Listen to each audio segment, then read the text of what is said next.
Nous poursuivons avec l'article 22, 3 amendements identiques, le 83. C'est Monsieur Savoldelli ou la présidente Assassi? Monsieur Savoldelli. Merci Monsieur le Président. Monsieur le Ministre, mes chers collègues, nous proposons de supprimer cet article qui ouvre un cadre juridique à l'usage des drones. Cet article 22 encadre l'usage des caméras disposées sur les drones afin de veiller au respect de l'ordre public et à soutenir l'action des forces de l'ordre en opération. La collecte d'images par les drones serait autorisée par cet article, y compris, on se demande si ce n'est pas l'objectif voulu, y compris lors de manifestations sur la voie publique. Bien que cet article ait été réécrit en partie par la Commission, et il y a eu un travail déjà de vigilance, d'alerte, il nous semble qu'il reste quand même dangereux, puisqu'il encadre l'usage des caméras disposées sur les drones afin de veiller au respect de l'ordre public et à soutenir l'action des forces de l'ordre en opération. La collecte d'images par des drones est autorisée par cet article, y compris lors de manifestations. Même si l'article précise que les personnes qui sont surveillées par drone en seront informées. Alors là, si vraiment, Monsieur le Ministre, vous nous donnez les garanties que toutes celles et tous ceux qui vont être visionnés par les caméras des drones vont être informés, peut-être qu'on peut retirer l'amendement. Parce que je vous ai écouté, vous êtes un fin technicien de l'image, de la communication. Voilà, vous m'avez expliqué que les drones qui vont circuler lors des manifs vont quasiment mécaniquement informer ceux qui vont être visionnés, ce qui doit m'arriver assez souvent, vous le comprenez. Mais voilà, on va être informés. Bon, je vous avoue que là, ça ne tient pas trop la route, à mon avis, comme argument. Et s'agissant de la Quadrature du Net dans son analyse de proposition de loi, ils le disent que les personnes surveillées par drone ou caméra mobile ne pourront pas être véritablement informées. Et c'est quand même une exigence de la Constitution, Monsieur le Ministre. Et puis, puisqu'il faut en rajouter une couche au millefeuille, c'est aussi celle du droit européen. Donc, nous demandons de faire œuvre de sagesse et de responsabilité et de supprimer cet article. Merci. L'amendement 111, Madame Benbassa. Défendu. Il est défendu. Le 296, pardon. Monsieur Prézic. Merci, Monsieur le Président. Également, cet amendement propose de supprimer l'article 22 qui, en apparence, semble être une disposition utile. En effet, l'article 22 vient combler un vide juridique en proposant de définir le cadre légal d'utilisation des caméras aéroportées. D'ailleurs, la nécessité d'inscrire dans notre droit un régime dédié à l'utilisation de cette technologie s'imposait, d'autant plus que le Conseil d'État avait pointé une atteinte grave et manifestement illégale au droit au respect de la vie privée à l'occasion de son utilisation par les forces de sécurité. Néanmoins, il apporte des garanties insuffisantes.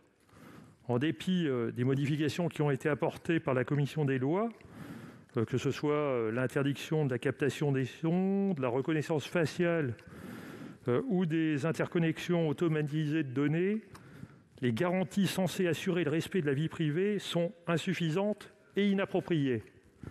En effet, l'article 22 ne précise pas comment il sera possible de rendre compatible l'usage des drones avec la condition impérative de ne pas visualiser les images de l'intérieur des domiciles et de leurs entrées.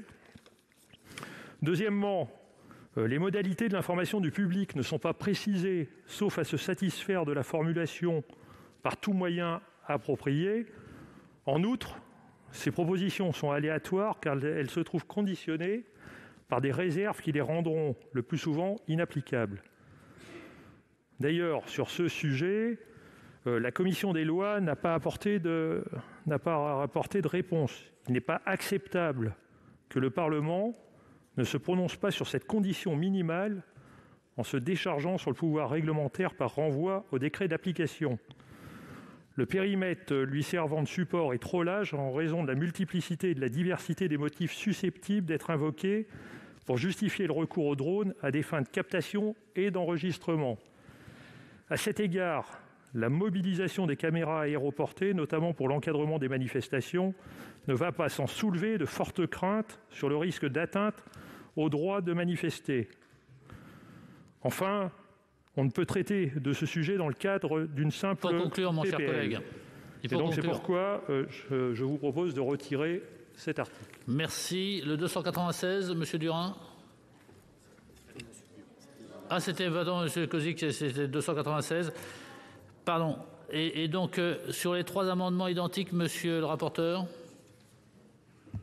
Bien, Monsieur le Président, Monsieur le Ministre, mes chers collègues, bon, on peut avoir ce débat de manière liminaire et se dire que finalement, restons-en au droit actuel. Ne créons pas, alors que la CNIL et le Conseil d'État l'exigent, une base juridique pour l'utilisation des drones et on interdit l'utilisation des drones. C'est ça, l'objectif, c'est ça. Donc ça veut dire que les appareils qui ont déjà été acquis seront revendus sur eBay ou une autre plateforme de votre choix. Et puis on n'utilisera plus les drones en montagne pour aller sauver des personnes. Et puis on les utilisera plus à de très nombreuses utilités qui sont pourtant utiles et qui mettent la technologie au service des forces, au service de la sécurité des forces, mais aussi au service de la sécurité des citoyens. Et moi, je n'ai pas, avec la Commission, nous n'avons pas retenu cette vision-là et nous pensons qu'il faut donner, comme nos collègues députés, Monsieur le Ministre, un cadre juridique qui soit robuste, mais qui permettent d'utiliser ces drones, d'encadrer aussi les évolutions technologiques qui ne manqueront pas d'arriver dans les années qui viennent, et de les mettre au service de nos forces. Le progrès technique en soi, c'est pas à vous que je vais devoir le dire, le progrès technique en soi, il est là aussi pour rendre plus facile, plus simple un certain nombre de missions, y compris des missions de service public.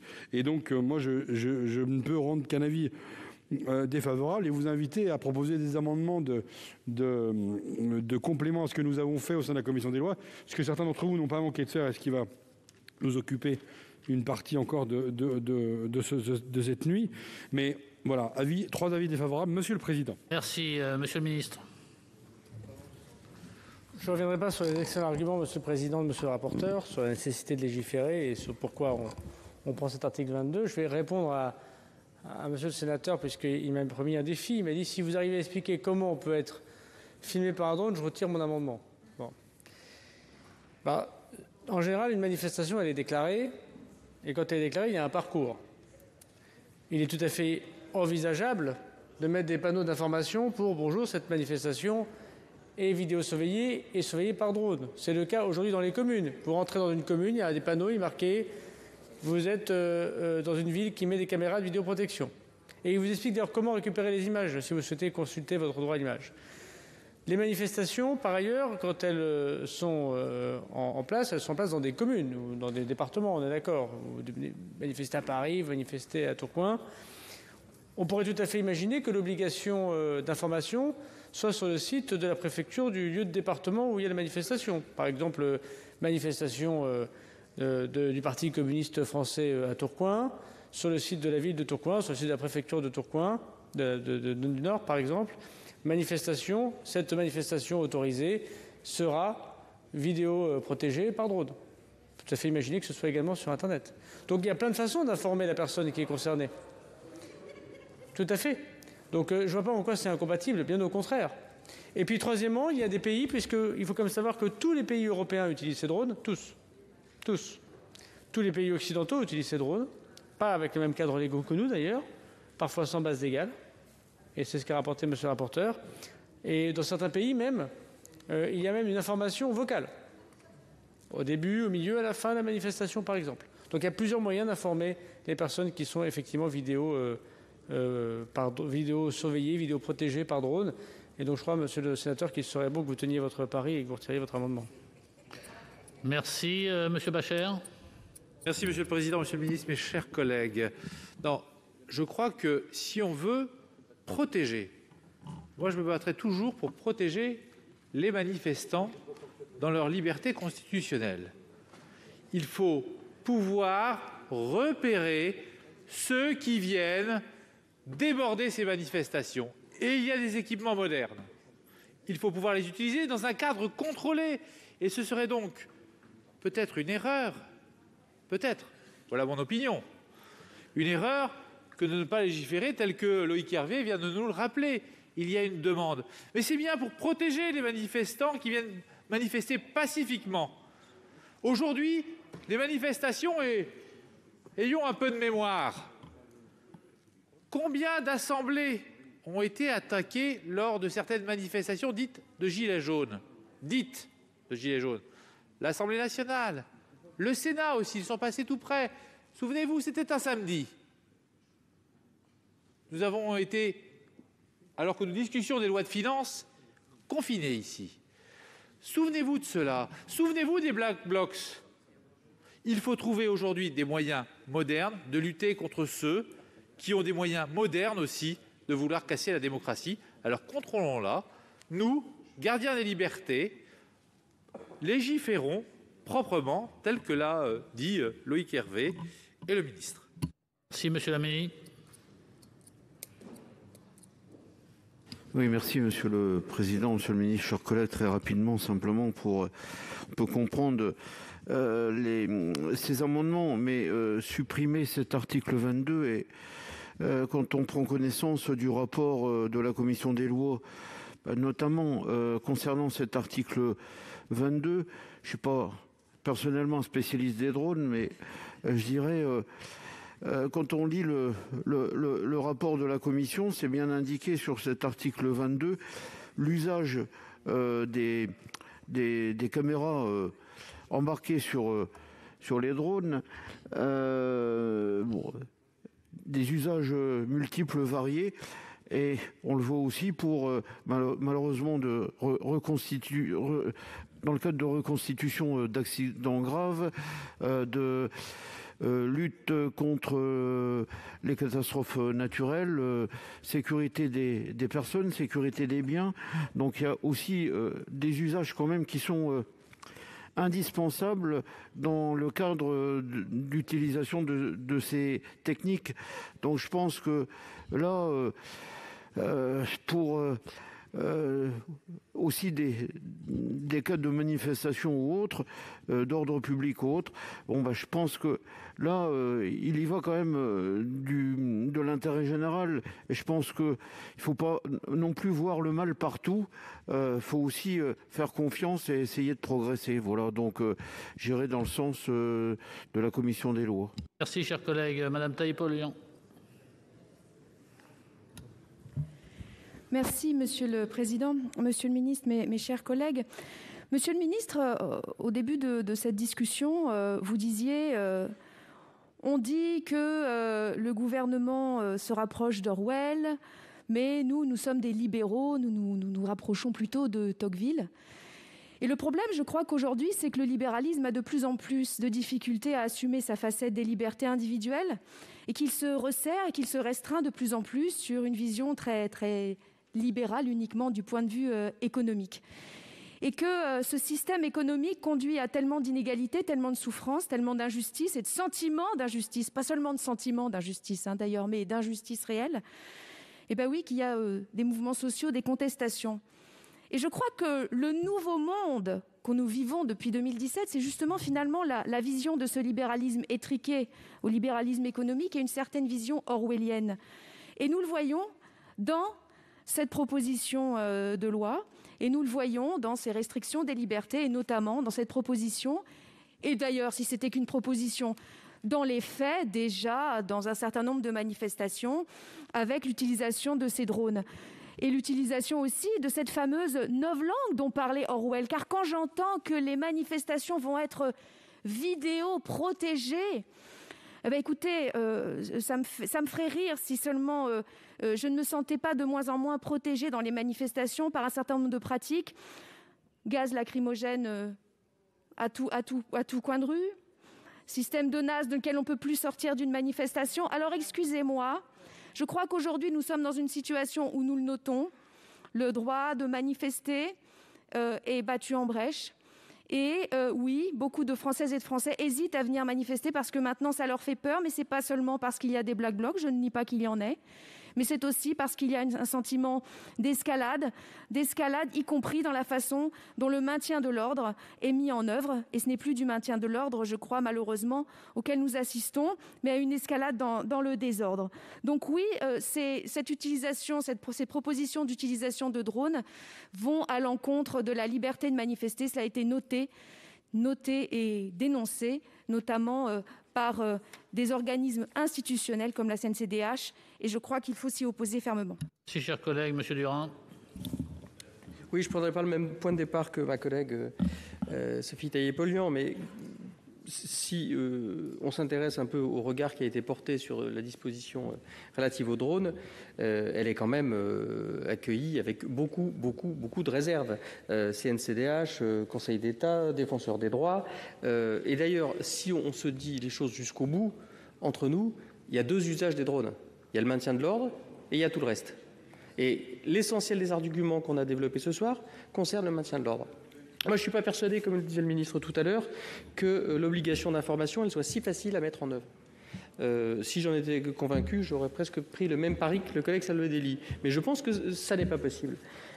Par ailleurs, je pense que quand on voit ce que dit l'USM aussi, qui est un des interlocuteurs qu'on a eu pendant ces auditions, sur la très grande latitude qui est laissée aux forces de sécurité intérieure pour l'usage des drones, on se plaît à penser quand même que le saut technologique et la capacité de captation d'images, la facilité d'utilisation que représente le drone change quand même le paradigme des images dans le maintien de l'ordre principalement. C'est vrai que si on avait été plus rassuré sur ces sujets-là, avec des garanties plus sérieuses, plus solides, plus robustes, peut-être qu'on aurait apprécié l'ensemble de cet article 22 avec d'autres arguments. Merci, chers collègues. Monsieur Savoldelli. Oui, merci, Monsieur le Président, Monsieur le Ministre, mes chers collègues. 3 observations. La première, les exemples que vous avez pris, oui, telle organisation politique, syndicale, associative déclare en préfecture une manifestation. Elle a la responsabilité de la manifestation. Mais avec les drones, ce n'est pas la question qui se pose. C'est une question de liberté individuelle. Tout individu, femme, homme, peut participer à une manifestation sans se reconnaître de l'identité de celui qui est l'organisateur de la manifestation. Non, il n'y a pas d'étiquette, ça ne marche pas comme ça. Il n'y a pas la manif du PCF, la manif des Républicains, la manif des Verts, du PS, etc. Excusez-moi, la majorité des Français n'ont pas d'étiquette politique, une appartenance politique, une appartenance syndicale, etc. Et ils ont le droit de vouloir conserver leur liberté. Ça, c'est la première chose. La deuxième chose, Monsieur le Ministre, on ne va pas faire nos états d'engagement. Mais c'était avant votre gouvernement. J'ai fait les manifestations sur la loi El Khomri. J'en ai fait d'autres. Et d'autres ont pu vérifier la même chose que moi. Ne me vendez pas les drones pour les Black Blocs. J'ai vu du laxisme. J'avais pas de besoin des drones pour identifier des pratiques, des identités vestimentaires, comportementales de pratiques qui étaient hors du champ de l'intérêt de la manifestation. Et mon problème, ce n'était pas les drones, c'était d'isoler ceux qui n'avaient rien à faire avec cette manifestation. Et ça, ce n'est pas une question de drone, ça. C'est une question de volonté politique. La troisième chose que je veux vous dire, c'est que, mais ça ne vous plaît pas, mais bon, voilà, après, c'est mon expérience, excusez-moi, mais la CNIL, elle a quand même transmis à la commission des lois du Sénat que l'usage de drones est dangereux. Et sur un autre critère que la question des libertés. Donc ça vaut le coup d'être examiné. Donc on ne peut pas d'un revers de main balancer tous les arguments qui viennent ici dans l'hémicycle. Ils ont raison. Il y a des compétences, il y a des savoirs. Ils sont inquiets sur la miniaturisation et les capacités techniques des drones. Donc ça vaut le coup quand même d'y réfléchir quand même de ce point de vue-là. Et pas de balayer en disant, voilà, avec des histoires et des récits, ici ou là, il y a telle manifestation d'organiser, etc. On est en train d'organiser la société ici ce soir, ou ce matin. Donc voilà, c'est quand même quelque chose de sérieux de ce point de vue-là. Merci, cher collègue. Monsieur Grand. Monsieur le Président, Monsieur le Ministre, chers collègues, nous vivons là un moment assez exceptionnel. D'abord, je suis très heureux de voir que notre collègue, à l'instant, finalement regrette l'époque où le Parti communiste était suffisamment fort, suffisamment puissant pour pouvoir organiser des manifestations et les encadrer comme nous savons. Finalement, on peut se rejoindre. En revanche, qu'est-ce que vous voudriez, chers collègues, finalement? Des manifestations sans policiers, sans drones, sans caméras, et ce n'est plus possible. Les manifestations ont changé de nature. Les militants qui défilent sont violents et les Black Blocs qui se rajoutent aux militants violents sont encore plus violents. Et donc ça donne quoi? Eh bien ça donne de la violence. Et à la violence, il faut que la démocratie et la République répondent. Et naturellement, les drones, les drones, ils servent effectivement à réguler les choses et à donner des indications sur ce qui se passe. Ça ne me paraît pas attentatoire à la démocratie. Et surtout, si on regarde tous les pays européens, toutes les démocraties, elles font pareil. Les démocraties, elles se défendent. Parce que ceux qui cassent, ce ne sont pas des démocrates, ce ne sont pas des républicains. Et ici, on est là pour défendre la République. Merci, chers collègues. Donc, Madame la Présidente Assassi, puis ensuite on passe au vote. Je suis désolée, il y a encore ce soir des excès de langage que je ne peux pas accepter. Je ne peux pas accepter d'entendre certains de nos collègues faire une assimilation des Black Blocs avec des militants qui défilent dans la rue pour défendre la plupart du temps leurs droits. Faisons attention aux propos que l'on tient ce soir dans cet hémicycle. Cet amalgame est honteux. Monsieur Grand, je ne suis pas une Black Bloc, je suis une républicaine et je manifeste avec d'autres pour défendre mes droits. Et la citoyenne que je suis, si, vous relirez le compte-rendu, et la citoyenne que je suis veut que ses droits soient respectés. Et nous considérons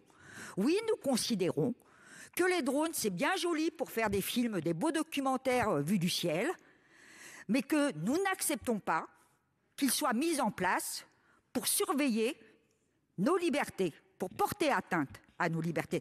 Parce que comme Pascal Savoldelli le disait, il y a des gens qui manifestent pacifiquement, mais qui n'ont pas envie d'être surveillés. Ce que vous proposez là est totalement contre-productif et va justement créer les conditions pour qu'à terme, peut-être, plus personne dans notre pays. Faisons attention. Nous sommes le temps que nous sommes, mais les temps peuvent changer. Et croyez bien que nous essayons de contribuer à ce qu'ils ne changent pas pour aller vers un régime que ni vous ni nous ne souhaitons. Faisons attention. Non, c'est le contraire que j'ai dit, Monsieur Grand. Essayez de réfléchir un petit peu. Non, mais essayez de réfléchir un petit peu, Monsieur Grand, ce soir. Donc je dis attention. Il y a des choses que l'on croit justes, mais qui, à terme, s'avèrent dangereuses. Merci. Madame Préville. Merci, Monsieur le Président, Monsieur le rapporteur, Monsieur le Ministre, mes chers collègues.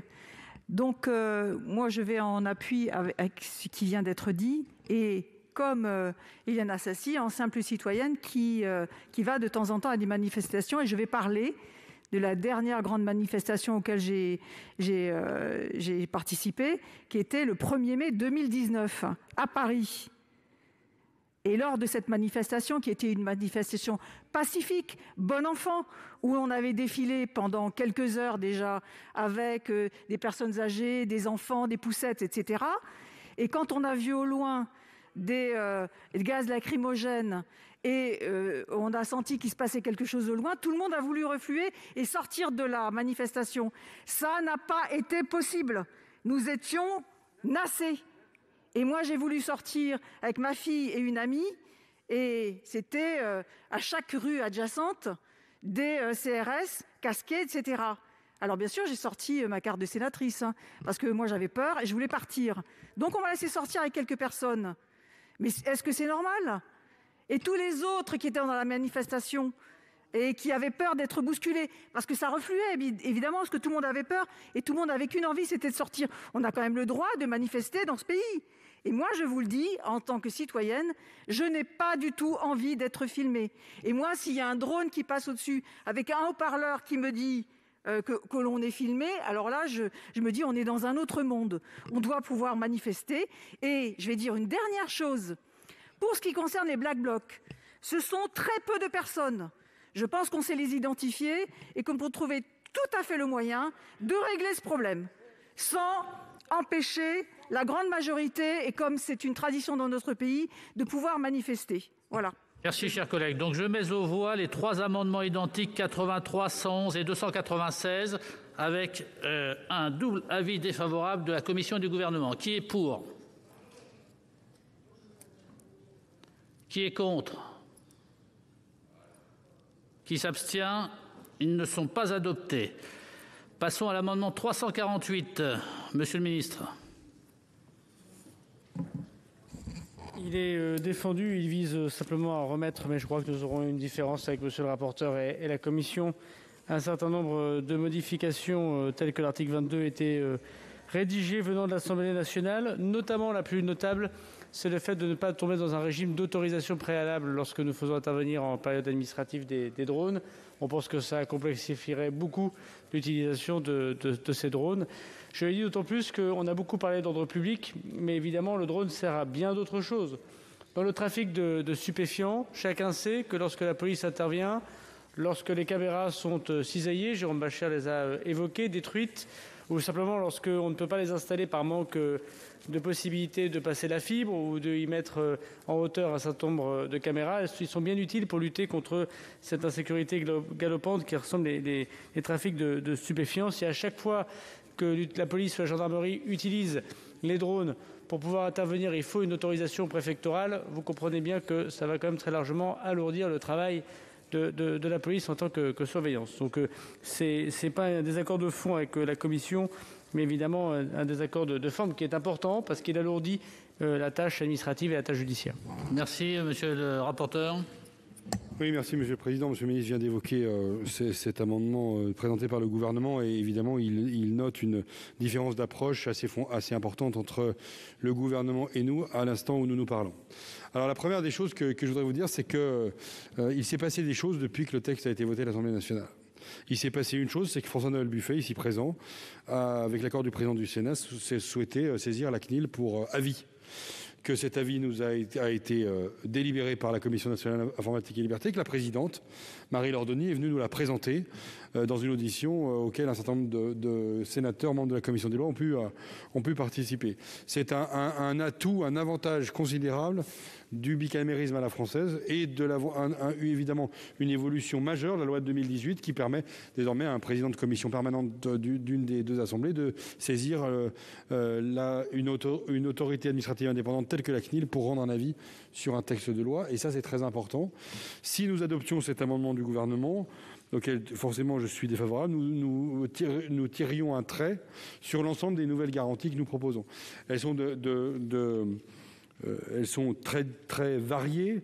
Elles proposent de recentrer le nouveau régime juridique sur les seuls drones, c'est-à-dire des appareils qui n'ont pas de pilote, pour bien le distinguer de régimes plus souples régissant les d'autres dispositifs que nous verrons plus tard, qui est celui des caméras embarquées, typiquement qui équipent les hélicoptères. Nous voulons mieux encadrer les finalités justifiant l'usage de drones en réservant leur usage à certaines circonstances où ils sont particulièrement adaptés, les infractions graves, les lieux difficiles d'accès ou exposant les agents à des dangers particuliers. Et on veut prévoir un régime souple d'autorisation par le préfet ou par le procureur, selon les cas, lorsque les drones sont utilisés dans le cadre d'opérations de police administrative ou judiciaire. Ça, c'est important parce que pour ceux qui ont été maires, comme je l'ai été, et ayant déployé 31 caméras dans ma commune en Haute-Savoie, on sait que, et comme ça a été évoqué par le ministre Richard tout à l'heure, l'encadrement de la CNIL est extrêmement dur, très, très bordé, et le regard porté par le représentant de l'État dans le département l'est tout autant. En amont, dans l'aide, dans l'accompagnement du maître d'ouvrage avec le conseil de la police ou de la gendarmerie, mais aussi dans l'arrêté préfectoral lui-même qui est circonstancié. Voilà.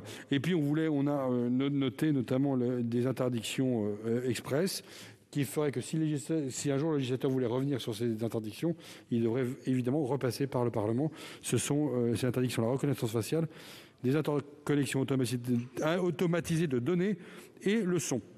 Donc, avis défavorable, Monsieur le Président. Merci, Monsieur le rapporteur. Donc, je mets aux voix cet amendement 348. Pardon, Monsieur Mouillet.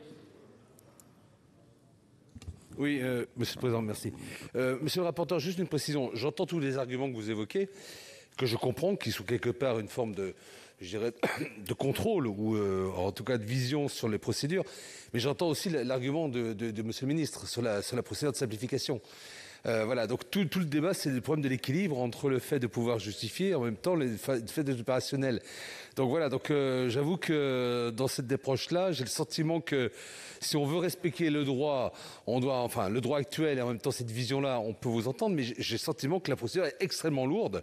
Donc comment garantir finalement qu'on ait une capacité de réactivité malgré finalement l'ensemble des questions qui sont posées. Voilà, c'était là ma question. Donc j'aurais voulu une précision, monsieur le rapporteur. Monsieur le rapporteur, et monsieur le ministre. Oui, mon cher collègue Philippe Mouiller, honnêtement, on doit apporter des garanties en face de chaque moment où on risque d'atteindre une liberté publique.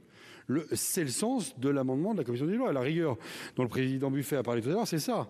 Après, on peut toujours débattre. Moi, je considère qu'un préfet, en matière de police administrative, ou un procureur en matière de police judiciaire, a intérêt à avoir ne serait-ce que connaissance des matériels dont les forces disposent. Ça, c'est quand même intéressant de savoir que dans des départements ou dans un ressort judiciaire, de savoir quels sont les matériels, surtout pour des drones. Qu'est-ce que j'ai à ma disposition pour des opérations de police? Voilà. Donc du coup, j'entends les choses et ça permettra d'avoir notamment en CMP le débat avec nos collègues députés. Monsieur le ministre.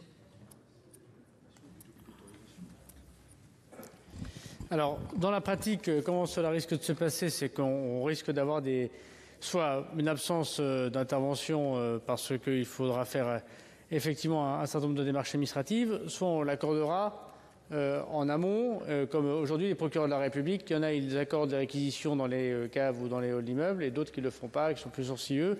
Donc on risque quand même d'avoir une distorsion quand même d'intervention, ne serait-ce que dans le domaine judiciaire, et ça peut être aussi le cas dans le domaine administratif, même si le ministère de l'Intérieur peut donner des consignes peut-être plus générales.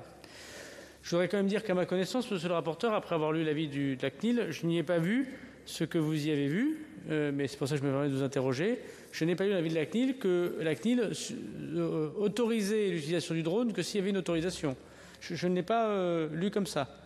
Et en tout cas, ne le rendez pas obligatoire. Puis troisièmement, je laisse évidemment le Parlement légiférer comme il l'entend. Ayant été député, j'étais très jaloux également de mon pouvoir parlementaire, mais ce n'est pas parce qu'une autorité administrative donne un avis, me semble-t-il, qu'elle engage le législateur. Ou alors, je crois qu'on risque effectivement d'être dans une contrainte d'autorité administrative qui empêche quand même l'action. Alors j'entends que les avis sont éclairés, ils sont positifs et ils nous aident tous à avancer. Puis il y a des moments où on peut peut-être un peu provoquer le destin. Moi, je réponds à l'intervention de monsieur le sénateur. Je crois que ces drones seront très efficaces comme ils le sont dans tous les pays européens qui nous entourent. Regardez ce qui se passe en Espagne, regardez ce qui se passe en Italie, regardez ce qui se passe alors désormais en Grande-Bretagne, regardez ce qui se passe en Belgique. L'utilisation des drones est généralisée depuis bien longtemps. Aujourd'hui, le ministre de l'Intérieur ne fait plus voler de drones parce que la CNIL nous a demandé un statut législatif, ce que nous faisons aujourd'hui. En attendant, on ne peut pas les faire voler.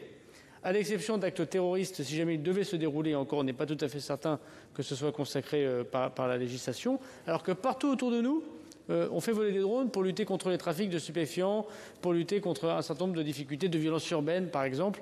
Voilà. Et puis, je voudrais dire quand même que dans l'amendement, puisque je l'ai présenté assez vite, Monsieur le Président, nous avions également mis que dans les hélicoptères et dans les ballons captifs, on avait pouvoir avoir des images. Ça existait auparavant. La commission des lois du Sénat l'a refusé. On s'en étonnait parce que nous pensons qu'un hélicoptère ou un ballon captif peut également permettre de faire des prises d'images qui permettent justement d'intervention. Hier soir, dans la ville de Blois, par exemple, heureusement qu'il y a eu des hélicoptères pour pouvoir permettre de remettre l'ordre public dans un quartier. Il a quand même fallu envoyer quelques centaines de gendarmes parce qu'on n'avait pas forcément les yeux pour le voir. Sans doute était plus économe en force et plus efficace dans l'ordre public si on avait pu avoir une image retransmise comme cela existe dans les feux de forêt. Dans les feux de forêt, c'est exactement ce qui se passe. On utilise des drones, on utilise des hélicoptères pour pouvoir regarder ce qui se passe et pouvoir faire les moyens d'intervention des pompiers. Il n'y a aucune raison que tout le monde ait possibilité d'avoir des drones en France, sauf la police ou dans des conditions extrêmement compliquées. Donc je maintiens évidemment l'amendement. Monsieur Bachere. Monsieur le Président, Monsieur le Ministre, mes chers collègues, nous sommes évidemment sur une ligne de crête, car tous ici, nous savons que nous avons besoin d'une meilleure efficacité de la police et des forces de gendarmerie pour le maintien de l'ordre. Mais c'est vrai que nous sommes aussi la Chambre, Monsieur le Ministre, depuis, hélas, maintenant plusieurs années, le gouvernement a pris quelques mesures de restriction des libertés publiques. On l'a vu avec le Covid, et c'est pour ça que nous sommes jaloux ici au Sénat de bien avoir un régime où le gouvernement prend rendez-vous régulièrement avec nous pour savoir s'il peut confiner le pays. Et donc, sur toutes ces mesures de liberté publique, comprenez nos réticences, car il y a une vraie offensive de ce point de vue-là, mais il y a aussi, et vous avez raison, une offensive des forces de plus en plus compliquées pour détruire la démocratie, comme l'a dit très bien tout à l'heure mon ami le sénateur de l'Hérault. C'est assez important de penser à cela. Il y a une vraie limite à trouver, je pense que la CMP doit la trouver, mais je vais terminer mon propos par un point. La France a raté les drones militaires, ne voulant pas qu'il n'y ait de pilotes au moment où il faut regarder, où il faut armer. Nous avons été en retard d'un combat, d'une bataille, comme en 40. Je ne voudrais pas que nous rations aussi les drones civils de la protection civile, de la protection de nos concitoyens. Merci, chers collègues. Donc, écoutez, je vais mettre aux voix cet amendement 348 du Gouvernement avec un avis défavorable de la Commission. Qui est pour ?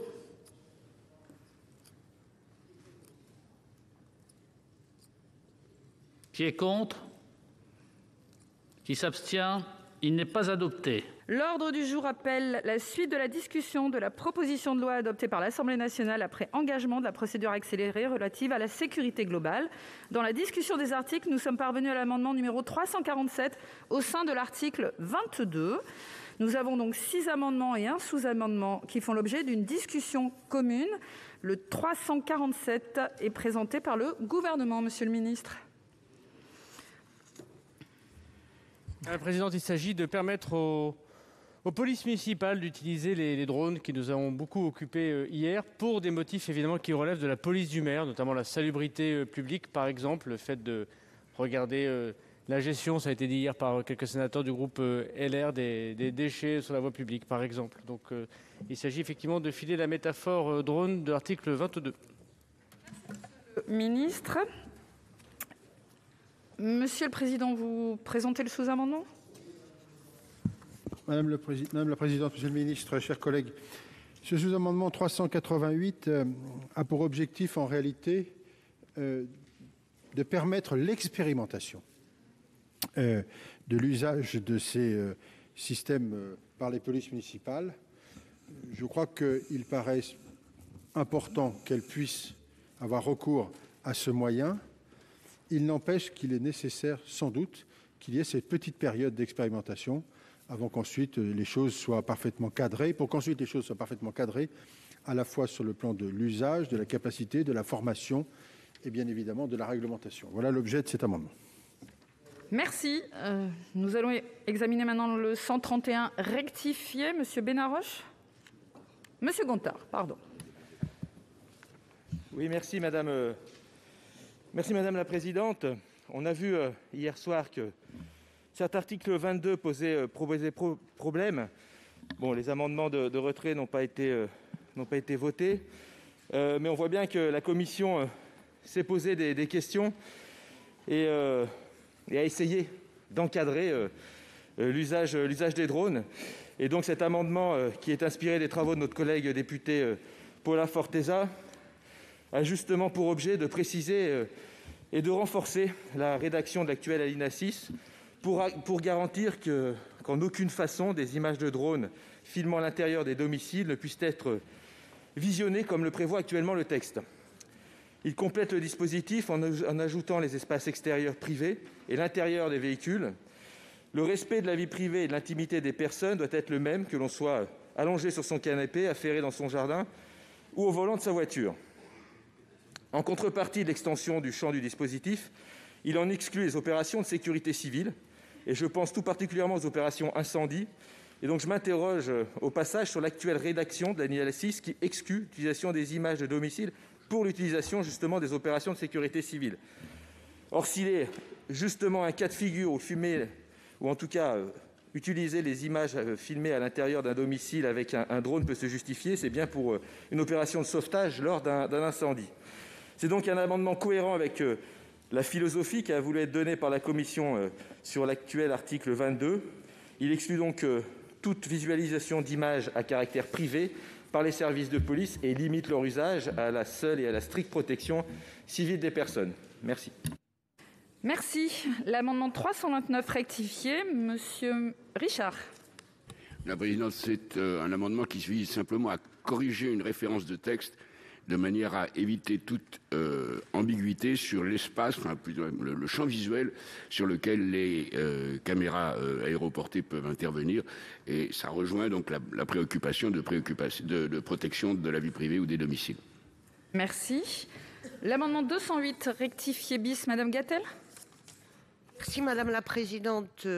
Je serai brève, je considère qu'il est défendu parce que cet amendement reprend largement les observations de notre collègue Richard. Je vous remercie. Très bien, l'amendement 306, Monsieur Ravier.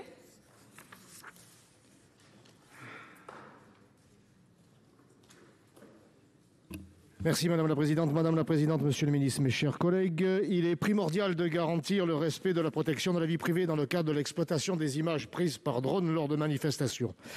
Cette proposition de loi doit garantir une meilleure protection des forces de l'ordre et une plus grande efficacité de leurs actions sans tomber dans la tentation Big Brother. Ces excès entraveraient l'urgente et légitime nécessité de remettre notre pays en ordre. Il convient donc de refuser la reconnaissance faciale par les drones ou l'intrusion dans la vie privée des domiciles et de l'écrire clairement dans cet article. Cependant, par mon amendement, je souhaite rétablir la capacité pour les forces de l'ordre de pouvoir filmer les parties communes des immeubles qui sont des parties non privatives ainsi que dans celles des entrepôts.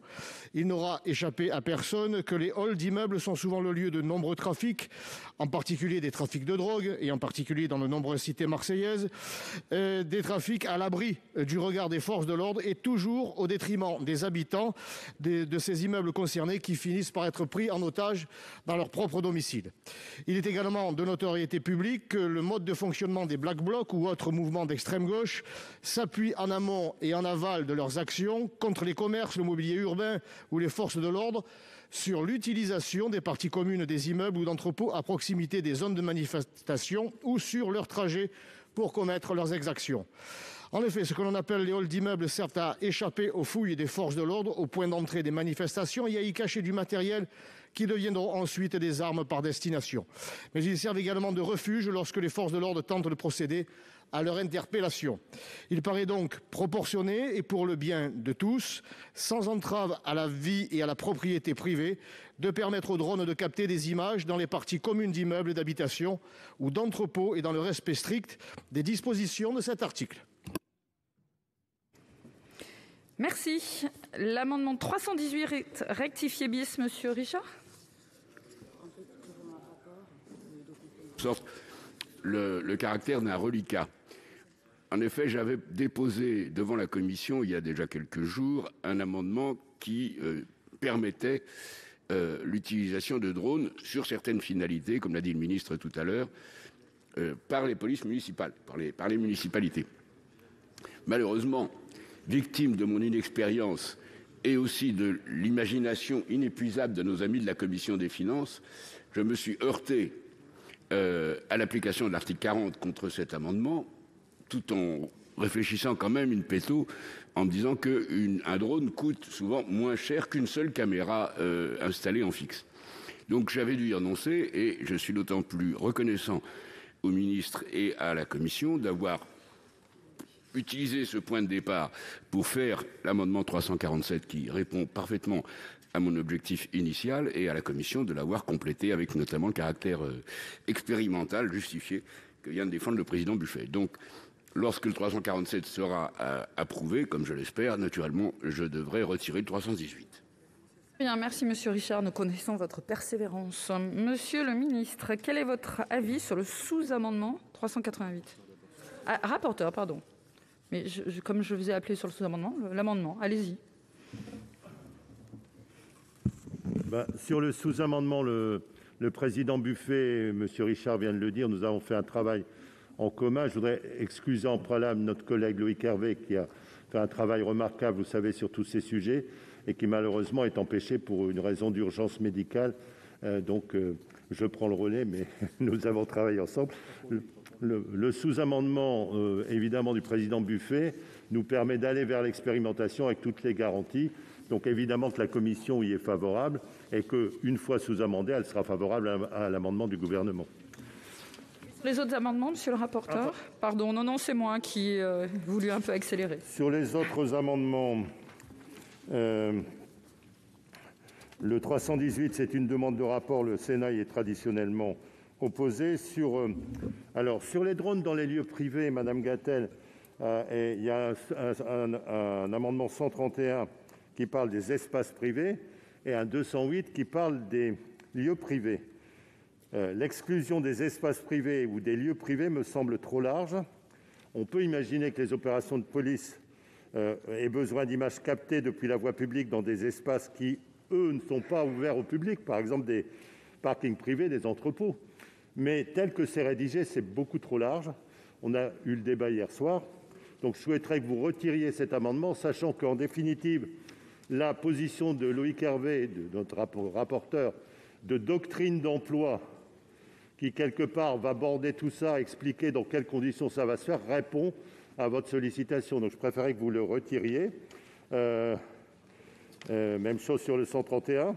Monsieur Richard, j'aurais dit sagesse sur son amendement, mais compte tenu de ce qu'on vient de dire, je pense que le problème est réglé. Et monsieur Ravier, qui autorise la captation des images dans les halls d'immeubles, on ne va pas refaire le débat, nous sommes défavorables. Très bien, monsieur le ministre. Vos avis sur les différents amendements? Un sous-amendement du président de la commission des lois, évidemment, qui a un avis favorable pour l'expérimentation, bien sûr. Dire au ministre Richard, effectivement, qu'il a la paternité de l'amendement gouvernemental à la suite de l'évocation du débat devant les commissions des finances, et donc ainsi un avis défavorable sur son amendement de rapport, par définition, puisqu'il a fait naître le débat qu'il souhaitait.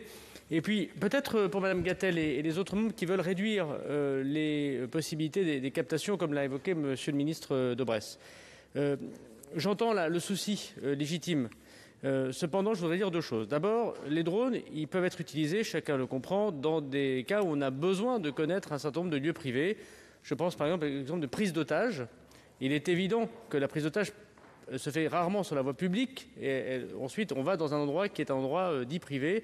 Et ce serait quand même un peu étonnant qu'on ne puisse pas utiliser, vous en seriez d'accord, ces possibilités d'image. Deuxièmement, ce que nous faisons surtout avec l'utilisation de ces drones, c'est éviter la surexposition des personnels. Les personnels, évidemment, de la gendarmerie et de la police nationale. Soit on le fait par l'intermédiaire de caméras embarquées, comme vous les voyez parfois dans les documentaires, soit on le fait par l'intermédiaire de chiens, qui sont parfois équipés, soit on le fait par l'intermédiaire de drones. C'est évidemment une contrepartie, si j'ose dire, de l'utilisation des moyens technologiques. Puis troisièmement, dans la sécurité civile, on utilise également ces drones et ils vont dans des lieux privés ou des parties privées, ne serait-ce que pour pouvoir aider les services de pompiers ou de secours d'intervenir. Donc je ne pense pas que restreindre le champ en disant que ça ne peut être que sur la voie publique serait très utile ensuite comme technologie. En revanche, j'entends le souci des parlementaires. Je voudrais quand même faire remarquer que le texte, et je voudrais également saluer monsieur le rapporteur Hervé, prévoit des garanties. D'abord des garanties d'information. L'article 22 le prévoit extrêmement clairement de la part des gens qui sont effectivement possiblement touchés. Ne prévoit pas le fait de filmer des intérieurs de domicile. C'est un point très important. Il y a une différence entre le privé et le domicile. Les domiciles ainsi que les parties communes et les entrées lorsque les opérations, on a vu hier que le Parlement souhaitait un régime de déclaration, d'autorisation de la part du préfet ou du procureur de la République selon les finalités. Si la finalité, c'est la voie publique, alors il est très clairement écrit dans la loi qu'on ne peut pas filmer les parties communes à l'intérieur de cette utilisation de technologie. Donc je crois qu'il faut avoir le bon équilibre. Il me semble que le texte, article 22 là, entre la nécessaire utilisation, notamment des prises d'otages des drones à l'intérieur de domaines privés, et en même temps l'interdiction de filmer des domiciles et de garantir évidemment le renseignement des personnes qui seraient concernées. Donc un avis défavorable, même si je comprends la philosophie des divers amendements. Très bien, merci Monsieur le Ministre. Avant de passer au vote, je voudrais, et donner la parole à Monsieur Gontard, je voudrais quand même adresser tous nos vœux de prompt rétablissement au rapporteur Loïc Hervé. Monsieur Gontard, vous avez demandé... Oui, merci Madame la Présidente. Je m'associe aux vœux de rétablissement à Loïc Hervé, bien sûr. Plus questionner le rapporteur sur donc l'amendement 131, parce que Le rapporteur nous dit que c'est un problème de précision, alors qu'il me semble qu'au contraire, c'est un amendement qui vient préciser justement le travail qui a été fait en commission, puisqu'il définit justement clairement les lieux qui ne doivent pas être filmés, domicile, entrée, espace extérieur de propriété privée, intérieur des véhicules. Donc il me semble qu'il va plutôt dans le sens de la commission pour clairement définir les lieux qui ne peuvent pas l'être. Et puis surtout également, il vient encadrer, comme l'a dit le ministre, l'utilisation en termes de sécurité civile, notamment en cas d'incendie. Et donc je pense qu'il va plutôt dans le sens. Donc je ne comprends pas bien du coup la réponse qui a été faite sur cet amendement, puisque c'est un petit peu pour le coup l'inverse et qui vient plutôt sécuriser l'utilisation des images des drones. Merci. Je fais une rectification, ce n'est pas Loïc Hervé, mais c'est la maman de Loïc Hervé. Voilà. Françoise Gatel. Merci Madame la Présidente. Je pense que notre collègue sera touché de la sympathie qu'on lui exprime et qui touche effectivement sa maman. Je vais retirer l'amendement déposé par le président Marseille. Je pense que j'arriverai à le convaincre de la sagesse et de la pertinence et du rapporteur et du ministre. Il comprendra. Et j'en profite, si vous le permettez, pour faire une explication de vote sur les deux amendements 347 et 388, Madame la Présidente. Moi, je suis favorable à ces amendements avec l'expérimentation qui est sagement proposée, parce que je pense que cela doit rassurer tous les collègues qui craignent et qui ont peur, et expérimenter est souvent un signe de sagesse, puisque cela permet à la fois de capter la confiance de chacun, mais aussi d'ajuster les éléments qui sont nécessaires. Et c'est aussi un acte de confiance envers la police municipale et surtout un acte d'efficacité en matière de sécurité. Donc je pense à un moment de protection des libertés. Je vous remercie, Madame la Présidente. Monsieur le Président, vous aviez demandé la parole ? Non. Parfait, très bien. Donc je vais procéder au vote du sous-amendement 388 avec 2 avis favorables. Qui vote pour ? Contre ? Qui s'abstient ? Il est adopté. Le vote de l'amendement ainsi sous-amendé 347, qui vote pour ? Contre ? Qui s'abstient ? Il est adopté. Le 131 tombe, le 329 tombe, le 208 est retiré. L'amendement 306 fait l'objet de 2 avis défavorables. Il est... Non, c'est Monsieur Ravier. Il n'est pas retiré, Monsieur Richard. Monsieur Ravier, nous votons votre amendement. Qui vote pour ? Qui vote contre ? Il n'est pas adopté. Et le 318 est retiré.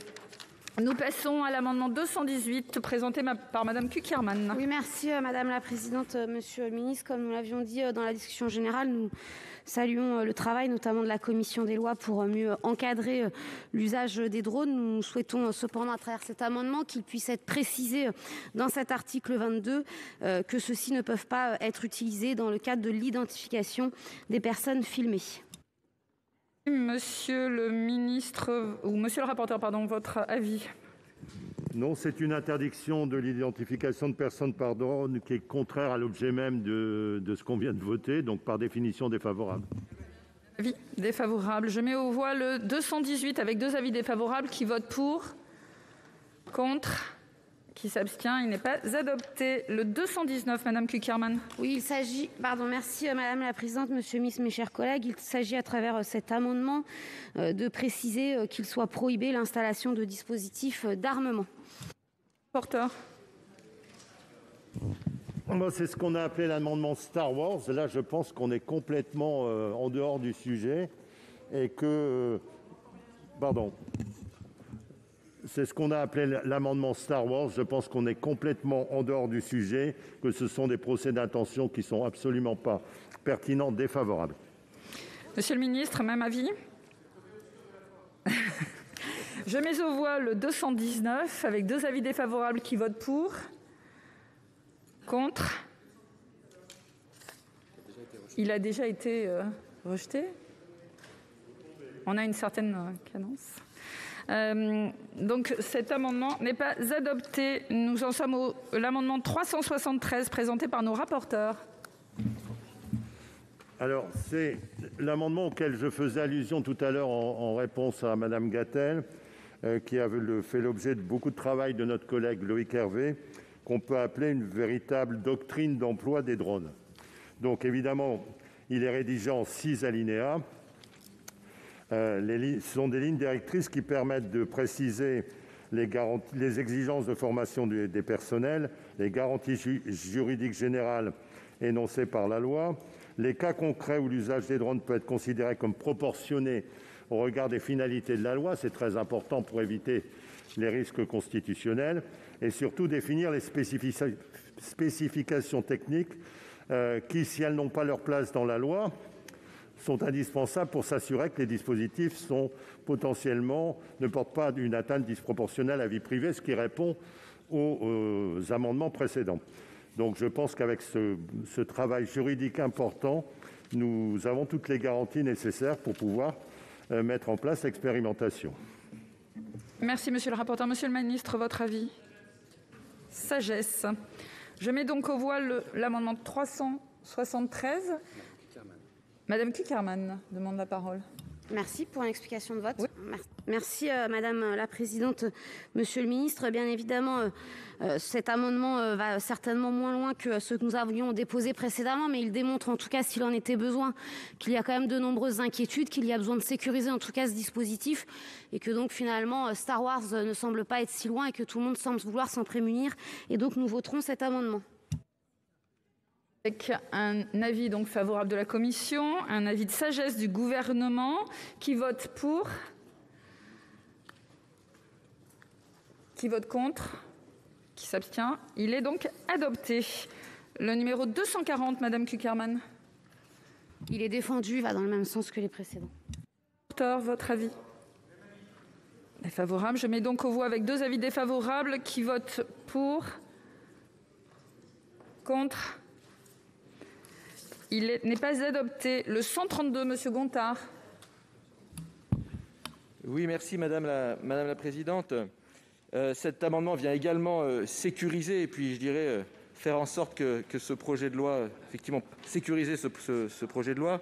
Le 22 décembre dernier, le Conseil d'État vous a infligé, ainsi qu'au préfet de police de Paris, un véritable camouflet en interdisant d'utiliser les drones pour surveiller les rassemblements sur la voie publique. Dans sa décision, le Conseil d'État dénonçait même le dispositif dans son essence. Le ministre n'apporte pas d'éléments de nature à établir que l'objectif de garantie de la sécurité publique lors de rassemblements de personnes sur la voie publique ne pourrait être atteint pleinement dans les circonstances actuelles en l'absence de recours à des drones.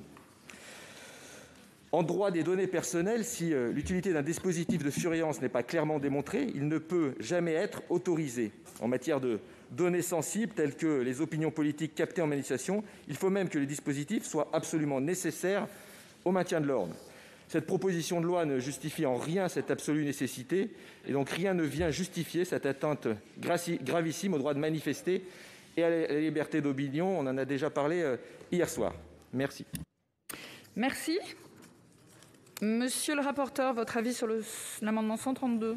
Alors, comme je viens de le dire, la commission a présenté une doctrine d'emploi des drones et elle a spécifiquement encadré l'usage de ces drones lors des rassemblements publics, en exigeant que des circonstances particulières soient réunies lorsqu'il y a des craintes de troubles à l'ordre public d'une particulière gravité, lorsque les circonstances liées au lieu de l'opération rendent difficile le recours à d'autres outils de captation d'images, ou lorsque ces circonstances sont susceptibles d'exposer leurs agents à un danger significatif. Avec cet encadrement, nous pensons avoir bien cadré le problème et donc défavorable. Merci, Monsieur le Ministre. Même avis ? Très bien. Je mets donc aux voix le 132 avec 2 avis défavorables. Qui vote pour ? Qui vote contre ? Qui s'abstient ? Il n'est pas adopté. L'amendement 133, Monsieur Gontard. Oui, merci Madame la Présidente. Cet amendement intervient sur l'utilisation des drones pour la surveillance des frontières. Je ne m'étendrai pas sur la politique migratoire de la France, aussi inhumaine qu'inefficace, mais je vais tenter de vous convaincre avec des arguments rationnels. Le retour d'expérience de la surveillance de la frontière américano-mexicaine par drone fait état d'une immense gabegie financière. Cette politique est coûteuse et inefficace. En 2015, un rapport de la sécurité intérieure faisait état de 1,8% d'arrestations de clandestins permises par les drones pour un budget global de 62,5 millions d'euros. Clairement, l'intervention humaine est moins onéreuse et plus efficace. Pire encore, on apprenait en 2016 que les cartels mexicains pirataient les GPS des drones, surveillant la frontière pour la franchir tranquillement. Cette inefficacité est sans doute à l'origine de la volonté de l'ex-président Trump de construire son fameux mur qui ne connaît guère plus de succès et qui est une autre gabegie. S'agissant de l'Europe, les chiffres montrent l'explosion du budget de l'agence Frontex de 137 millions d'euros en 2015 à 322 millions d'euros en 2020, selon les chiffres de la Cour des comptes européenne, et une automatisation toujours plus grande de la surveillance des frontières. Et parallèlement, le ratio entre le nombre de personnes qui tentent de franchir la Méditerranée et le nombre de celles qui y laissent la vie ne fait qu'augmenter. Cette automatisation de la surveillance aux frontières n'est donc qu'une nouvelle façon pour les autorités européennes d'accentuer le drame qui continue de se jouer en Méditerranée pour une efficacité qui finalement ne profite qu'aux industries de la surveillance. À l'échelle de la France, la problématique est la même. Ces drames humains interviennent chaque jour dans les Alpes. En plus d'être littéralement inhumaine, la surveillance de la frontière par drone nous semble particulièrement onéreuse et inopportune. Donc il faut bien sûr encadrer et interdire l'utilisation des drones pour la surveillance des frontières. Merci. Merci, Monsieur le Président. Monsieur le rapporteur, votre avis, s'il vous plaît. Monsieur le sénateur, nous pensons très exactement le contraire.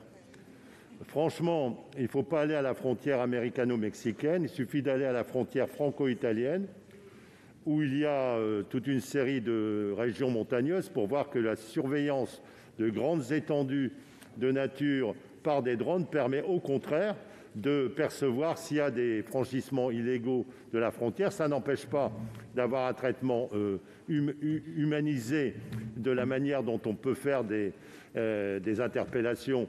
Mais en tout cas, pour la surveillance, le drone est beaucoup moins onéreux et tout à fait adapté. Donc, avis défavorable. Même avis, Monsieur le Ministre. Je mets donc aux voix l'amendement 133. Madame Assassi, pardon. Merci Madame la Présidente. J'ai bien entendu à la fois la défense de l'amendement de Monsieur Gontard et les propos de Monsieur le rapporteur. Monsieur le rapporteur, je vais vous dire le fond de ma pensée en une phrase. Vous venez de faire la démonstration de la société dont on ne veut pas. Monsieur Gontard. Non, je crois que je n'aurais pas grand-chose à rajouter, mais Monsieur le rapporteur nous explique justement la configuration de la frontière italienne et le fait que l'usage des drones serait indispensable. Je vous invite à y aller réellement, voir ce qui se passe à la frontière italienne et notamment à Montgenèvre. Et effectivement, les cas clairement d'inhumanité, d'accidents qui peuvent se produire tous les jours et l'utilisation de drones dans les conditions de montagne. Je vous invite vraiment à y aller, vous verrez ce que c'est et ça ne fonctionne pas. On a doublé, voire triplé les effectifs, ça ne fonctionne pas. Donc moi je pense qu'ici on pourrait un petit peu être pragmatique sur les politiques qu'on met en place, ouvrir les yeux, regarder et voir que ça ne fonctionne pas et que d'autres politiques seraient peut-être utiles. Franchement, allez voir aussi du côté italien, discutez avec les élus du côté italien, ils vous diront exactement la même chose. Donc je pense qu'à un moment donné, il faut ouvrir les choses, agir et mettre en place un accueil digne ou en tout cas faire en sorte que la politique qu'on veut mettre en place, que vous voulez mettre en place de la France, se fasse dans les règles des droits de l'homme et je dirais des droits tout court. Parce que ce n'est pas ce qui se passe actuellement à Montgenèvre. Si on voulait respecter les droits à Montgenèvre, il faudrait faire un centre d'accueil, ce qui n'est absolument pas le cas. On refuse les demandeurs d'asile, on les revoit en Italie. Je pourrais parler de Menton, des centres je ne sais pas comment on les appelle, d'enfermement, puisqu'ils ne sont pas définis. Je rappelle qu'il y a eu un arrêt récent qui intime au préfet de permettre justement aux parlementaires, aux associations d'aller dans ces lieux, puisqu'on y est allé à plusieurs reprises et on nous y a refusé.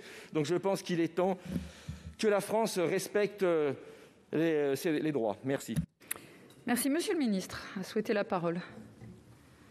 Oui, merci Madame la Présidente. Encore une fois, je ne peux pas laisser dire des choses ainsi dans l'hémicycle. En l'occurrence, monsieur, c'est d'abord pas anormal que la France, comme tous les pays, veuille préserver sa souveraineté. et ses frontières. Et ce n'est pas un mauvais mot d'avoir des frontières et une souveraineté.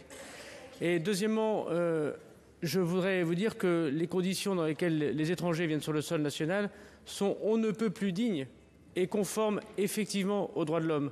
Sur 142 000 demandes d'asile, la France est le pays en Europe, proportionnellement à sa population, qui accueille le plus de demandeurs d'asile en Europe. 140 000 demandes d'asile. Et lorsque l'on voit vous dites que ça n'est pas assez efficace. L'Italie, l'année dernière, a constaté 34 000 demandeurs d'asile sur son sol passant par l'Italie. Et rien qu'à la frontière italienne, il y a eu 38 000 reconduites à la frontière. Je crois qu'on peut dire que les policiers, les gendarmes et les agents de la préfecture, dans des conditions extrêmement difficiles, parfois avec des militants politiques, et parfois y compris avec des parlementaires qui viennent embêter, pour ne pas dire plus, les gendarmes ou les policiers qui interviennent dans des conditions extrêmement difficiles, je crois qu'effectivement nous pourrions souligner effectivement le grand calme et la grande efficacité de la police et de la gendarmerie de la République. Et puis, troisièmement, je voudrais souligner ici, nous avons, par exemple, dans l'exemple de Menton que vous évoquez, d'abord, les Italiens, ils sont d'accord avec nous. C'est tellement vrai que sous 2 gouvernements différents, nous venons de mettre en place, ayant reçu la ministre italienne de l'Intérieur, encore hier, et ayant eu 3 échanges en allant directement à Rome et moi-même étant rendu plusieurs fois à Menton, à Bardonecchia ou à Vintimille, la première fois un contrôle de patrouille en commun franco-italien, donc contrairement à ce que vous dites, le gouvernement italien et les élus italiens partagent tout à fait notre avis. On va parler des élus, mais je pense que la plupart des élus que j'ai rencontrés dans les Alpes-Maritimes, je pense qu'ils ne sont pas de votre avis politique, monsieur, c'est le moins qu'on puisse dire. Et deuxième sujet, on voit bien que l'une des difficultés, et vous n'en parlez jamais, c'est celle des passeurs, ceux qui font de la traite d'êtres humains. Et que, attention, la façon dont aujourd'hui sont traités indignement les étrangers qui sont en situation irrégulière pour venir sur notre sol, ce n'est pas l'État qui les protège, c'est les passeurs, des organisations criminelles. Et c'est eux que nous devons combattre. Donc il est normal de protéger ces frontières dans un État souverain, sauf à expliquer qu'il n'y a pas de problème avec les frontières, qu'il n'y a pas de problème avec la souveraineté et qu'on doit laisser tout le monde aller n'importe où. Il y a des règles pour venir sur le territoire national. Nous souhaitons les faire respecter comme l'ensemble des pays européens, en parfaite collaboration avec l'Italie, et que par ailleurs nous devons résoudre des problèmes plus profonds qui sont ceux soit des désordres climatiques, soit des désordres économiques, soit des désordres politiques, ce que la France fait très largement, puisqu'elle octroie à peu près 30 000 demandes d'asile par an à certaines nationalités qui sont effectivement pourchassées dans leur pays pour des raisons d'ordre sexuel, politique, évidemment. Et elle a, en plus, la France, indépendamment d'avoir comme conséquence la difficulté de la frontière franco-italienne, la difficulté de notre région, puisque je constate par ailleurs qu'une grande partie de ces migrants souhaitent aller pour une immigration de travail chez nos amis britanniques. Et donc c'est à la fois un pays d'entrée et un pays d'accueil. C'est quand même particulièrement remarquable, avec le sang-froid, me semble-t-il, du peuple français, des policiers, des gendarmes qui, dans des conditions extrêmement difficiles, opèrent. Et je crois qu'on ne peut pas laisser dire ce que vous avez dit sur la police de la République, qui le fait dans de grandes conditions de dignité. En ce qui concerne l'arrêt du tribunal administratif de Nice, c'est un arrêt du tribunal administratif de Nice. Effectivement, nous allons pouvoir ouvrir tous les centres, évidemment, à chacun. Je rappelle que juste à Menton, jusqu'à Menton, ce n'est pas un centre de rétention. C'est que tous les 4 heures, nous remettons à la police italienne, il ne faut pas dire n'importe quoi non plus, monsieur le sénateur, dans l'hémicycle, tous les 4 heures, nous remettons... Mais oui, parce qu'on ne peut pas laisser dire n'importe quoi sur les services de l'État. C'est insultant pour les policiers, les gendarmes qui tous les jours travaillent dans des conditions de grande humanité et dans des conditions difficiles. Et tous les 4 heures, nous remettons à la police italienne, effectivement, un certain nombre de migrants qui attendent dans le site de Menton. Donc quand vous nous invitez à aller voir ce qui se passe, en effet, je pense que vous pourrez considérer que nous connaissons bien, nous avons juste un avis différent du vôtre. Madame Benbassa a demandé la parole. Merci Madame la Présidente. Monsieur le Président Canard pour un rappel au règlement.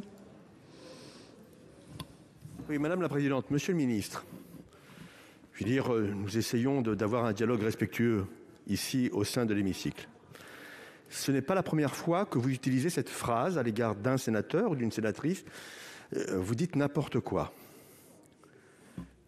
excusez-moi, vous pouvez être défavorable à l'opinion que nous émettons à l'égard d'une de vos propositions, mais un peu de respect avec les sénateurs de la Haute Assemblée. Je vous le dis très simplement, on peut se parler avec des termes qui soient un peu plus sympathiques à notre égard. Je le dis très simplement. Merci de prendre acte, Madame la Présidente. J'en prends acte, même si ce n'est pas vraiment un rappel au règlement. Madame Benbassa.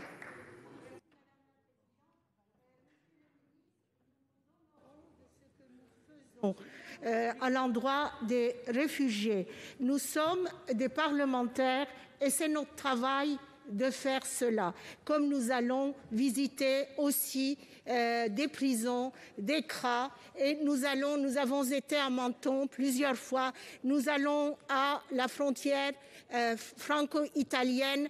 Écoutez, arrêtez quand même de garder cette sorte de suspicion sur les parlementaires qui iraient à l'encontre des lois. Souvenez-vous un peu de l'histoire, vous qui nous faites des longs cours d'histoire depuis mardi, qu'il y a eu dans le passé aussi quelques parlementaires, ils n'étaient pas nombreux, à aider ceux qui fuyaient la guerre, ceux qui fuyaient les camps et qui connaît un pays d'accueil, soi-disant, et nous ne montrons pas l'exemple. Et arrêtez de nous montrer du doigt. Nous faisons notre travail et laissez-nous faire notre travail parce que vous, au niveau de l'accueil des réfugiés, des migrants, vous ne faites pas grand-chose. Votre politique n'est qu'un échec. Voilà, merci. Merci, chers collègues. Monsieur Durand. Oui, je vais commencer par avoir un mot de sympathie à l'égard de notre collègue Loïc Hervé, puisque nous ne l'avions pas encore manifesté en lui souhaitant le meilleur dans les heures qui viennent. S'agissant de la nature du débat et des termes du débat que nous avons, j'ai le sentiment que le ministre a quand même un petit problème avec le Parlement. Donc nous disons n'importe quoi. C'était vrai pour moi hier, c'était vrai ce matin. Je ne peux pas vous laisser dire ça. Les parlementaires qui embêtent les forces de l'ordre. Enfin, excusez-nous, on est quand même aussi attachés au bon fonctionnement de nos institutions et nous sommes les premiers sur le terrain, dans nos circonscriptions, dans nos communes, à respecter, à rendre hommage et à accompagner le travail des gendarmes et des policiers. Donc le côté on a le monopole de la sécurité commence à devenir un petit peu fatigant. Par ailleurs, dans le rapport entre le gouvernement et le Parlement, qu'est-ce qu'on observe depuis hier ? Tous les amendements de suppression que vous avez déposés sur l'excellent travail qu'a fait la commission des lois en matière de garantie apportée sur un certain nombre de sujets qui le justifiaient. Parce que le défenseur des droits ne dit pas n'importe quoi. La CNCDH ne dit pas n'importe quoi. La CNIL ne dit pas n'importe quoi. Et donc, quand nous sommes ici, parlementaires, en train d'essayer d'améliorer le texte, nous faisons notre travail dans une procédure simplifiée, sur un texte bancal, une proposition de loi qui vise à être un projet de loi. Enfin, tout ça, ça finit par faire beaucoup. Donc, ce texte qui est quand même bricolé n'est pas le bon véhicule législatif pour traiter de sujets aussi importants. On l'a dit à plusieurs reprises, on fait ça à la va-vite, on y reviendra sans doute bientôt. Ça fait partie de cette c'est une énième loi de sécurité faite à la va-vite sous la pression d'événements malheureux. Donc sur les drones, en l'espèce, et sur les questions qui sont posées aux drones, quand la CNCDH s'inquiète en disant que c'est un nouveau type de rapport entre police et population caractérisé par la défiance et la distance, que ce n'est pas seulement une nouvelle technologie de surveillance, quand les magistrats, les avocats, les associations de défense des droits de l'homme, des responsables éminents disent cela, je ne pense pas qu'il soit farfelu et qu'il faille traiter ça par le mépris. Donc nous considérons, selon l'endroit où on se trouve, que ces mesures sont prématurées, inquiétantes, voire dangereuses. Donc moi je pense que l'amendement déposé par notre collègue Gontard mérite toute notre attention. Merci. Madame Sophie Taillé-Polian pour explication de vote. Oui, merci Madame la Présidente. Monsieur le Ministre, mes chers collègues, je crois qu'on peut dire beaucoup de choses. On peut utiliser des grands mots, mais je pense qu'aujourd'hui, vous ne pouvez pas dire, avec les images qu'on a vues de tentes lacérées, de chaussures volées, que les migrants, que les réfugiés sont accueillis dignement dans notre pays. C'est pas vrai. Et malheureusement, beaucoup de Françaises et de Français, dans leur environnement quotidien, quand ils ont à côté de chez eux des installations de fortune, peuvent en témoigner. Donc aujourd'hui, y compris à la frontière, on ne peut pas dire que les gens sont accueillis dignement. Et ce n'est pas parce qu'il y a quand même dans notre pays, et heureusement, un traitement des demandes d'asile qui est réalisé et des demandes d'asile qui sont octroyées. On ne peut pas se cacher derrière ça pour dire que les choses se passent bien. Parce que je crois, moi, qu'on demande à un certain nombre d'agents de forces de l'ordre, on leur demande, je ne pense pas qu'ils le fassent d'eux-mêmes, de faire des choses pour décourager et rendre les conditions de vie de plus en plus difficiles aux réfugiés. Et d'ailleurs, on organise le fait aussi qu'à certains endroits, des journalistes n'aient pas le droit, n'aient pas la possibilité de venir observer, venir revoir. Alors oui, nous, parlementaires, on est obligés de faire notre travail, c'est-à-dire d'aller observer ce qui se passe, contrôler l'action du gouvernement. Et je crois qu'aujourd'hui, la situation, elle est terrible parce que non seulement elle met des réfugiés qui ont déjà connu des souffrances extrêmes dans des situations qui ne sont pas dignes de notre pays et des valeurs qu'il porte, mais en plus, on met aussi des agents des forces de l'ordre dans les situations de faire des choses que, pour beaucoup d'entre eux et d'entre elles, ils réprouvent. Donc on ne peut pas dire que les choses vont bien, on ne peut pas dire que la France est formidable, on ne peut pas dire que la situation des réfugiés est magnifique et que tout va bien. Vraiment là, je crois que c'est nous qui vous le disons, vous ne pouvez pas dire ça. Merci, chers collègues. Madame Gatel, pour explication de vote. Merci, Madame la Présidente. Cela me servira d'explication de vote pour l'ensemble de l'article. Avec beaucoup de respect pour chacun, je voudrais relier ce qui se dit aujourd'hui au débat que nous avons eu hier sur les drones et la liberté de manifester. D'abord, je voudrais dire, sans vous provoquer, chers collègues, bien que vous allez le prendre pour tel, moi, je ne dirai jamais que vous dites n'importe quoi. Je dis juste que parfois, les propos sont extravagants et ils peuvent être hors sujet. C'est-à-dire qu'il y a une instrumentalisation aujourd'hui de dispositifs qui doivent veiller à la sécurité à la fois des forces de l'ordre, mais aussi de nos libertés, qui me semble prendre un tournant dangereux et que je crois qu'il faut ici, parce que nous sommes tous responsables, reconnaître l'exigence d'une évolution des moyens de la sécurité pour garantir nos libertés. Et Madame la Présidente Assassi, moi j'ai été très touchée par ce que vous avez dit hier et l'expression que vous avez exprimée de votre volonté de citoyenne de pouvoir manifester pour exprimer vos idées.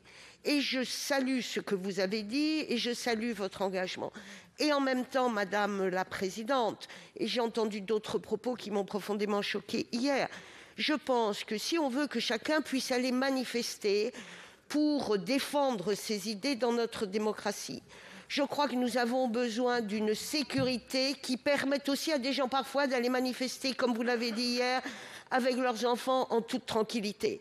Et a-t-on entendu parler hier des hélicoptères qui survolaient les manifestations dans les villes?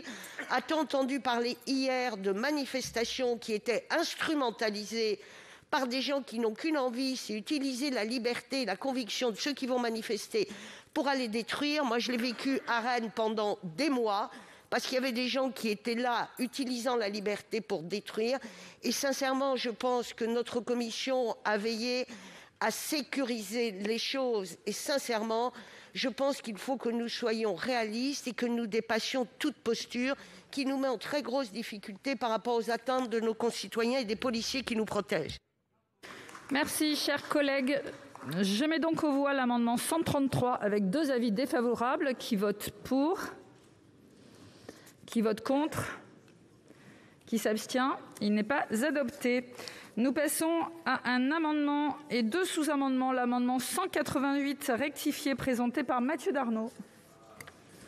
Oui, Madame la Présidente, c'est un amendement de notre collègue Cédric Perrin qui a pour objectif de renforcer les outils utilisés pour assurer la protection des installations militaires et des installations d'importance vitale en définissant les conditions de mise en œuvre des caméras installées sur des aéronefs circulant sans personne à bord.